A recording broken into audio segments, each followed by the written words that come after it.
नमस्कार दोस्तों, मैं किस्साबाज वाला लेकर आया हूँ विश्व विख्यात लेखकों की कहानियों का गुच्छा। दोस्तों, अगर हमारी कहानी आपको पसंद आए तो इसे लाइक, सब्सक्राइब और शेयर जरूर करें। तो आइए बिना देर किए शुरू करते हैं आज की कहानी। कहानी का शीर्षक है तीन संत। रूस के ऑर्थोडॉक्स चर्च के आर्च बिशप को यह पता चला कि उसके नियमित प्रवचन में भाग लेने वाले बहुत से लोग एक झील के पास जाने लगे हैं। उस झील के बीच में छोटा सा एक टापू था जहाँ एक पेड़ के नीचे तीन बूढ़े रहते थे। गांव वालों का यह कहना था कि वे तीनों संत हैं। आर्च बिशप को यह बात बहुत नागवार गुजरी, क्योंकि ईसाई धर्म में संत केवल उन्हें ही माना जाता है जिन्हें वेटिकन द्वारा विधिवत संत घोषित किया जाता हो। आर्च बिशप क्रोधित हो गया। वे तीनों संत कैसे हो सकते हैं? मैंने सालों से किसी को भी संतत्व की पदवी के लिए अनुशंसित नहीं किया है। वे कौन हैं और कहाँ से आए हैं? लेकिन आम लोग उन तीनों के दर्शन के लिए जाते रहे और चर्च में आने वालों की तादाद कम होती गई। अंततः आर्च बिशप ने यह तय किया कि वह उन तीनों को देखने के लिए जाएगा। वह नाव में बैठकर टापू की ओर गया। वे तीनों वहां मिल गए। वे बेहद साधारण, अनपढ़ और निष्कपट देहातियों जैसे थे। दूसरी ओर आर्च बिशप बहुत शक्तिशाली व्यक्ति था। रूस के जार के बाद उस क्षेत्र का सबसे महत्वपूर्ण आदमी था वह। उन तीनों को देखकर वह खींच उठा। तुम्हें संत किसने बनाया? उसने पूछा। वे तीनों एक दूसरे का मुंह ताकने लगे। उनमें से एक ने कहा, किसी ने नहीं। हम लोग खुद को संत नहीं मानते। हम तो केवल साधारण मनुष्य हैं। तो फिर तुम लोगों को देखने के लिए इतने सारे लोग क्यों आ रहे हैं? वे बोले, यह तो आप उन्हीं से पूछिए। क्या तुम लोगों को चर्च की आधिकारिक प्रार्थना आती है? आर्च बिशप ने पूछा। नहीं, हम तो अनपढ़ हैं और वह प्रार्थना बहुत लंबी है, हम उसे याद नहीं कर सके। क्या तुम लोगों को चर्च की आधिकारिक प्रार्थना आती है? आर्च बिशप ने पूछा। नहीं, हम तो अनपढ़ हैं और वह प्रार्थना बहुत लंबी है, हम उसे याद नहीं कर सके। तो फिर तुम लोग कौन सी प्रार्थना पढ़ते हो? उन तीनों ने एक दूसरे की ओर देखा। तुम बता दो, एक ने कहा। तुम ही बता दो ना। वे आपस में बातें कर रहे थे। आर्च बिशप ये सब देखकर अपना आपा खो बैठा। इन लोगों को प्रार्थना करना भी नहीं आता, कैसे संत है ये? उसने मन में सोचा। वह बोला, तुम लोगों में से कोई भी तो बतला सकता है, जल्दी बताओ।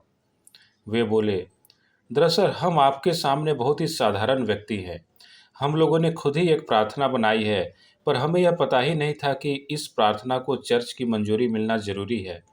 हमारी प्रार्थना बहुत साधारण है। हमें माफ़ कर दीजिए कि हम आपकी मंजूरी नहीं ले पाए। हम इतने संकोची हैं कि हम आ ही न सके। हमारी प्रार्थना है, ईश्वर तीन है और हम भी तीन हैं, इसलिए हम प्रार्थना करते हैं। तुम तीन हो और हम तीन हैं, हम पर दया करो, यह हमारी प्रार्थना है। आर्च बिशप बहुत क्रोधित हुआ। ये प्रार्थना नहीं है, मैंने ऐसी प्रार्थना कभी नहीं सुनी। वह जोरों से हंसने लगा। वे बोले, आप हमें सच्ची प्रार्थना करना सिखा दें। हम तो अब तक यही समझते थे कि हमारी प्रार्थना में कोई कमी नहीं है। ईश्वर तीन है और हम तीन हैं, और भला क्या चाहिए? बस ईश्वर की कृपा ही तो चाहिए। उनके अनुरोध पर आर्च बिशप ने उन्हें चर्च की आधिकारिक प्रार्थना बताई और उसे पढ़ने का तरीका भी बताया। प्रार्थना काफ़ी लंबी थी और उसके खत्म होते होते उनमें से एक ने कहा, हम शुरू का भाग भूल गए हैं। फिर आर्च बिशप ने उन्हें दोबारा बताया। फिर वे आखिरी भाग भूल गए। आर्च बिशप बहुत झुंझला गया और बोला, तुम लोग किस तरह के आदमी हो? तुम एक छोटी सी प्रार्थना भी नहीं याद कर सकते? वे बोले, माफ़ करें, लेकिन हम लोग अनपढ़ हैं और हमारे लिए इसे याद करना थोड़ा मुश्किल है। इसमें बहुत बड़े बड़े शब्द हैं। कृपया थोड़ा धीरज रखें। यदि आप इसे 2-3 बार सुना देंगे तो शायद हम इसे याद कर लेंगे। आर्च बिशप ने उन्हें 3 बार प्रार्थना सुना दी। वे बोले, ठीक है, अब से हम यही प्रार्थना करेंगे। हालांकि हो सकता है कि हम इसका कुछ हिस्सा कहना भूल जाएं, पर हम पूरी कोशिश करेंगे। आर्च बिशप संतुष्ट था कि अब वह लोगों को जाकर बताएगा कि उसका पाला कैसे बेवकूफ़ों से पड़ा था। उसने मन में सोचा, अब लोगों को जाकर बताऊंगा कि वे जिन्हें संत कहते हैं उन्हें तो धर्म का कखा गघा भी नहीं पता, और वे ऐसे जाहिलों के दर्शन करने जाते हैं। यही सोचते हुए वह नाव में जाकर बैठ गया। नाव चलने लगी और अभी वह झील में आधे रास्ते पर ही था कि पीछे से उन्हें उन तीनों की पुकार सुनाई दी। उसने मुड़कर देखा, वे तीनों पानी पर भागते हुए नाव की तरफ आ रहे थे। उसे अपनी आंखों पर यकीन नहीं हुआ। वे लोग पानी पर भागते हुए आए और नाव के पास पानी में खड़े हुए बोले, माफ कीजिए, हमने आपको कष्ट दिया। कृपया चर्च की प्रार्थना एक बार और दोहरा दें, हम कुछ भूल गए हैं। आर्च बिशप ने कहा, तुम लोग अपनी प्रार्थना ही पढ़ो। मैंने तुम्हें जो कुछ बताया उस पर ध्यान मत दो। मुझे माफ कर दो, मैं बहुत दम्भी हूँ। मैं तुम्हारी सरलता और पवित्रता को छू भी नहीं सकता। जाओ, लौट जाओ। लेकिन वे अड़े रहे, नहीं, ऐसा मत कहिए। आप इतनी दूर से हमारे लिए आए, बस एक बार दोहरा दें। हम लोग भूलने लगे हैं, पर इस बार कोशिश करेंगे कि इसे अच्छे से याद कर लें। लेकिन आर्च बिशप ने कहा, नहीं भाइयों, मैं खुद सारी जिंदगी अपनी प्रार्थना को पढ़ता रहा, पर ईश्वर ने उसे कभी नहीं सुना।